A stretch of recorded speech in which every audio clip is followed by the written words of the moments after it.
Hey, Teardrop, we're doing okay. I'll be honest with you guys. I went swimming, by the way. I had to go in this like smaller abaya that I put under my big abayas. There was nobody there, so that's cool.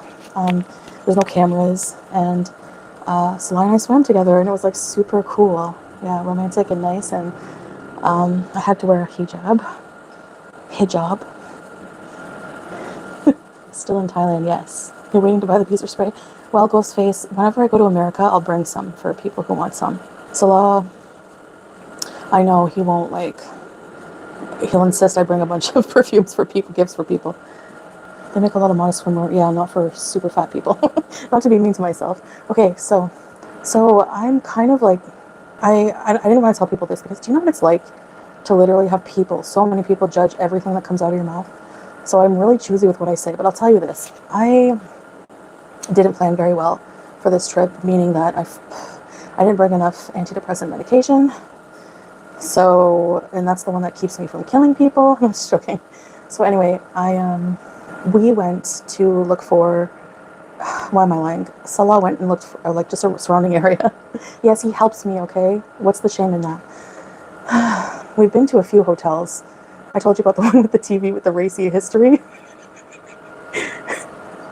Because Salah's trying to like not log into our streaming app that we use. It's like one from the Middle East. It's helping you is so cute. I know. He always does.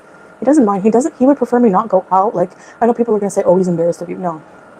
Okay. What it is he's just like that. He would prefer going out himself. And I think that culturally, like, people in their culture, like, women don't leave the house as much as the men to do things. They just like stay at home. I don't know. Anyway, what was I gonna say? No, I didn't find any meds around here. So I'm gonna I don't know, one of us, he's gonna go venture out and try to find a bigger pharmacy. I don't know if I have to see a doctor, but without my medication, I notice it a lot now. When I was a teenager and like, I was put on like so many medications. Like, when I say so many, I mean like Paxil, Prozac, Effect, like from a very young age. But I didn't really notice any difference then. But now, like, if I don't have them, like, it's not too long after, maybe a week, I start to feel really dizzy and just like, I don't know how to explain it. Literally, if I could explain it, it was like you're like trying to keep your head above water, and you know that exhausted feeling. Go back home to Kuwait. Well, we are going to, like, we schedule the time for a certain amount of time, and we're not going to change the flight. I mean, it's coming close, so. But it was nice living somewhere else for a little while. It gets you like a change of environment. You learn so much, and you learn so much about yourself too.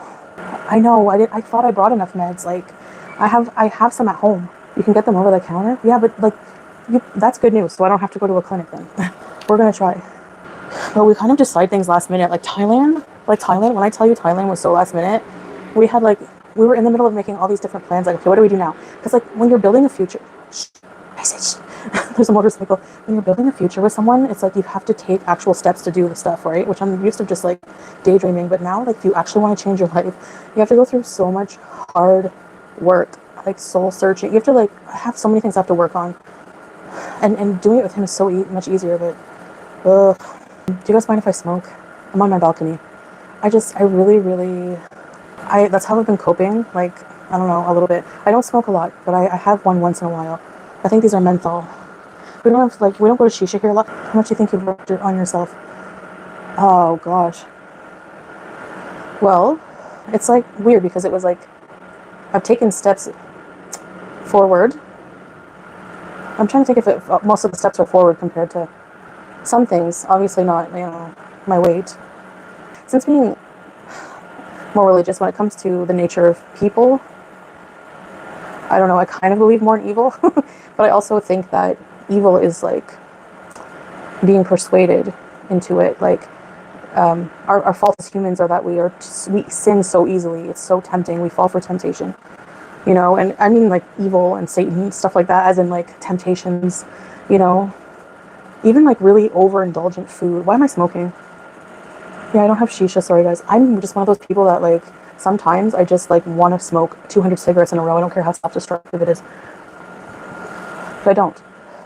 Salah's here to support me, but he's sleeping, and sometimes I just need to run my mouth and do something bad like smoke a cigarette. Really, I don't know. I've been smoking since I'm 15 and I'm able to just quit. Like I could just say, okay, tomorrow I don't want any cigarettes. Actually, I go days in between, but some days when I'm just, it's a social thing. Nora, we're going to try to find them here first. Okay, and then I'll take that next step and figure out if we should go home early. Hi, Melissa. Yeah, my boil's like completely healed.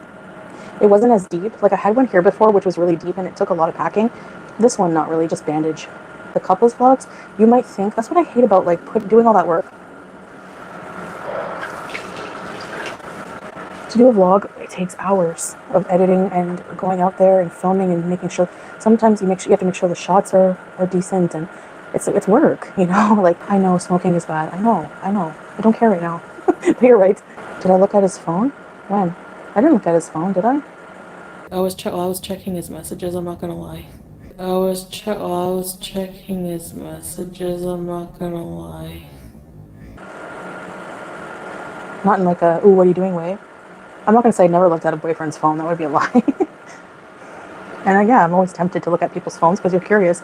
But then I say, no, that's not nice. If you don't trust someone, there's no point. Visa issues because you're not married?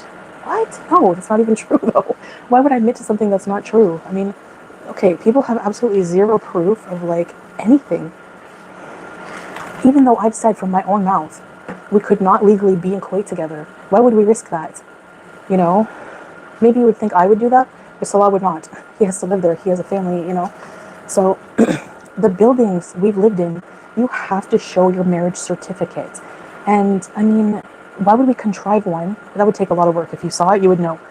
The specific paper they use, we could show you, but we don't owe it to you, so we're not going to. If you don't want to believe we're married, okay, whatever.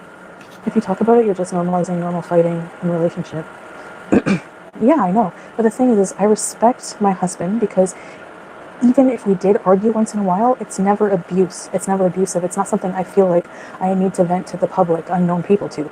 There's nothing major. Like we have, like you should know me by now that if something is not normal, I'm probably going to spill it, especially if it affects me emotionally and makes me unhappy. He's really good to me. He's like the best. And I feel different in this relationship than anyone for some reason. Like, like more of a like a protection, like, I don't know how to explain it. Part of me feels like because I've never had a strong father figure in my life, that sometimes in a weird way, like Salah is that person in my life that's like protective in that way.